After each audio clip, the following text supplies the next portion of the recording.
सुदीक्षा हो या सुशांत, आखिर क्यों ऐसे मामलों को दबाने में आगे रहती है पुलिस? यह बड़ा सवाल है और इसके तह में जाएंगे तो पता चलेगा कि इस तरह की मौतें हमारे सिस्टम पर बहुत बड़ा तमाचा है। आइए जानने की कोशिश करते हैं सुदीक्षा की मौत के पीछे का आखिर क्या है सच। सबसे बड़ा सवाल, सुदीक्षा की मौत का सच क्यों दबाना चाहती है पुलिस? पुलिस की बिना जांच और जांच की थ्योरी में क्यों नहीं दिखा अंतर? 10 अगस्त को बुलंदशहर में हुई थी दादरी की स्कॉलर प्राप्त छात्रा सुदीक्षा भाटी की मौत। होनहार छात्रा सुदीक्षा भाटी की मौत के मामले का बुलंदशहर पुलिस ने खुलासा कर दिया है। पुलिस ने इस मामले में 2 लोगों को गिरफ्तार किया है। ये दोनों ही लोग बुलंदशहर के रहने वाले हैं। पुलिस लाइन में इस मामले को लेकर आयोजित प्रेस कॉन्फ्रेंस में एसएसपी ने कहा कि सुदीक्षा की मौत छेड़छाड़ या स्टंट की वजह से नहीं हुई है, बल्कि यह एक हादसा ही था। बता दें कि सुदीक्षा भाटी गौतम बुद्ध नगर जिले के दादरी क्षेत्र के गांव डेरी स्कैनर की रहने वाली थी।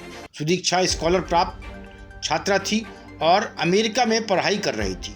कोविड-19 संक्रमण के फैलाव को देखते हुए वह अमेरिका से अपने गांव आई हुई थी। उसे आगामी 20 अगस्त को वापस अमेरिका लौटना था, लेकिन दुर्भाग्यवश 10 अगस्त को बुलंदशहर के थाना औरंगाबाद क्षेत्र में स्थित अपने मामा के यहाँ ननिहाल जाने के दौरान हुए सड़क हादसे में सुदीक्षा की मौत हो गई थी। सुदीक्षा की मौत हमारे सिस्टम पर बहुत बड़ा तमाचा था। यह केवल एक लड़की की ही मौत नहीं, बल्कि होनहार प्रतिभा के सपनों की भी मौत थी।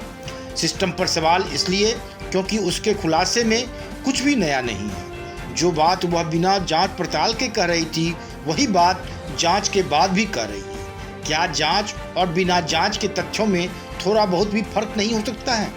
इसलिए पुलिस की थ्योरी पर कैसे विश्वास किया जाए, जबकि शुरुआत से ही यह बात विभिन्न माध्यमों से सामने आ रही थी कि सुदीक्षा की मौत महज सड़क हादसा नहीं था, बल्कि बदमाशों द्वारा छेड़छाड़ किए जाने के दौरान यह हादसा हुआ था। पर पुलिस शुरू से ही यह मानने को तैयार नहीं थी। वह इसे सामान्य हादसा ही मान रही थी। इसलिए उसके खुलासे को लेकर भी यही उम्मीद की जा सकती थी। शायद पुलिस इतनी भी जहमत नहीं उठाती अगर सुदीक्षा को न्याय दिलाने की मुहिम ने जोर नहीं पकड़ा होता। पुलिस की कार्यशैली पर सवाल इसलिए भी उठता है क्योंकि जब हादसे के दिन से ही यह बात साफ हो रही थी कि 2 बुलेट सवार लोग बुलंदशहर के भूर चौराहे से ही सुदीक्षा का पीछा कर रहे थे और उसके साथ छेड़छाड़ कर रहे थे। बाइक पर जाति सूचक शब्द लिखा हुआ था। तो उन आरोपियों की गिरफ्तारी में पुलिस को इतना वक्त कैसे लग गया? जब हादसे की इतनी वजह साफ होने के बाद भी पुलिस इतना समय लगा सकती है, तो जटिल मामलों को सुलझाने में पुलिस का क्या हाल होगा, इसे समझना ज़्यादा कठिन नहीं। दूसरा सवाल भी पुलिस की कार्यशैली पर ही सवाल खड़ा करता है। अगर यह छेड़छाड़ का मामला नहीं है तो आरोपी छिपे क्यों? और सामान्य हादसा था तो आरोपी युवकों ने अपनी बाइक का रंग बदला क्यों? जब स्वयं पुलिस ने काली बुलेट वालों को तलब किया तो दोनों आरोपी स्वयं सामने क्यों नहीं आए? इसलिए ऐसा लगता है कि पुलिस को सुदीक्षा को न्याय दिलाने में नहीं, बल्कि अपने बचाव में ज़्यादा दिलचस्पी रही है। सुदीक्षा का मामला कोई नया नहीं है, बल्कि हर मामले में पुलिस की यही कार्यशैली सामने आती है। फिल्म अभिनेता सुशांत सिंह राजपूत के मामले में भी मुंबई पुलिस की यही छवि सामने आई है।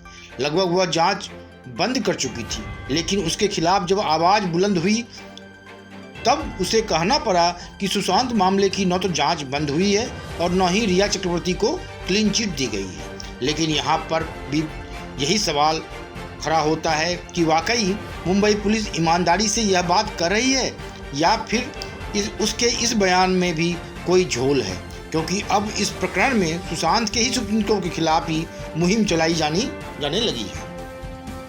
हैरानी की बात यह है कि इसमें मुख्य धारा की मीडिया भी शामिल है, जिसमें 3 अफवाहों को जानबूझकर फैलाया जा रहा है। जिसमें एक वीडियो जिसमें सुशांत की बहन प्रियंका सुशांत के अकाउंटेंट को डांटते हुए कह रही है, तुमने पैसे क्यों ट्रांसफ़र किए उसे? कहा जा रहा है कि सैमुअल को प्रियंका ने अपॉइंट किया था। दूसरा, अंकिता लोखंडे के फ्लैट के विवाद की सच्चाई और तीसरा सुशांत के पिता की दूसरी शादी की अफवाह। कहीं यह सब खेल सुशांत की मौत की सच्चाई दबाने की एक और कोशिश तो नहीं? ऐसा माना जा रहा है कि अफवाहों का सहारा लेकर सुशांत की मौत की सच्चाई को सामने लाने की मुहिम को कमजोर करने की कोशिश की जा रही है। क्या पुलिस प्रशासन कोई दोहरी चाल तो नहीं चल रहा? यह बड़ा सवाल है, लेकिन उम्मीद की जानी चाहिए कि सुशांत और सुदीक्षा दोनों की मौत की सच्चाई के लिए चलाई जा रही मुहिम की जीत होगी, क्योंकि इन दोनों के पीछे देश के लोगों की भावना तो जुड़ी ही है, बल्कि देश की न्याय व्यवस्था पर भी लोगों को भरोसा है। Bureau report, one day मैट्रम्स।